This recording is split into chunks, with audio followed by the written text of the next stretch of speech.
கர்த்தரின் பரிசுத்த நாமத்துக்கு மகிமை உண்டாவதாக. இயேசு கிறிஸ்து நாமத்தினாலே வாழ்த்துகிறேன். கிறிஸ்துக்கு பிரியமானவர்களே, இன்றைக்கு வார்த்தை என்ன பேசணும்னு சொல்லிட்டு கர்த்தரிடத்தில் தியானிக்கும் போது கர்த்தர் இந்த ஒரு வார்த்தையை வெளிப்படுத்தினார். வாங்க வார்த்தைகளை கடந்து போகலாம்.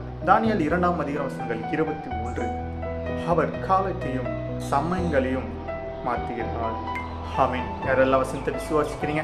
ஆம், கிறிஸ்துக்கு பிரியமானவர்களே, இன்றைக்கு கூட நீங்கள் பார்த்தீங்கன்னா ஒரு சூழ்நிலை கண்டு நீங்கள் பயந்து கொண்டு இருந்திருக்கலாம். இந்த ஒரு விஷயம் நடந்துச்சு, இதுக்கப்புறம் பார்த்தீங்கன்னா இது மாற்ற முடியாது அப்படின்னு சொல்லிட்டு நீங்கள் பார்த்தா யோசிச்சு கொண்டு இருந்திருக்கலாம். ஒரு 5 மினிட்ஸ் நம்ம பார்த்தா பொறுமையாக இருந்தால் நான் இந்த ஒரு விஷயத்தை பார்த்தா நம்ம கரெக்டாக செஞ்சுருக்கலாமே அப்படின்னு சொல்லி நீங்கள் யோசிச்சு கொண்டு நீங்கள் பார்த்தீங்கன்னா ஒரு முடிஞ்சு போன விஷயத்தை குறித்து நீங்கள் கவலைப்பட்டு கொண்டு இருந்திருக்கலாம். ஆனால் இன்னைக்கு கர்த்தர் உங்களை பார்த்து பேசுகிறார்.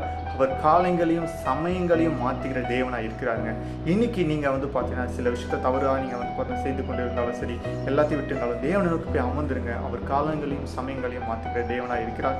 ஸோ நீங்கள் பார்த்தா இருக்கிற சுச்சுவேஷனை பார்த்தீங்கன்னா ஒரு ஃபியூச்சர் ஆஃப் செகண்ட்ஸில் அவர் சேஞ்ச் பண்ணுறதுக்கு வல்லவராக இருக்கா. ஸோ முழு விசுவாசமாக நீங்கள் அவர் மேலே நம்பிக்கொண்டே இருங்க. நிச்சயமாக அவர் காலங்களையும் சமயங்களையும் மாற்றுகிற தேவனாக இருக்கார். உங்கள் லைஃப்லேயும் பார்த்தீங்கன்னா அது மாற்றி கொடுக்குற வல்லவராக இருக்கா. ஸோ அவர் கொடுத்த வார்த்தைகளையும் வசனங்களையும் நீங்கள் விசுவாசி நீங்கள் கர்த்தருக்குள் மகிழ்ச்சியா இருங்க. கர்த்தர் தாமோ நம்ம கேட்ட வார்த்தைகளை வசனங்களையும் வாசிப்பார். தெய்வத்தின் கடைசியில் காரணம்.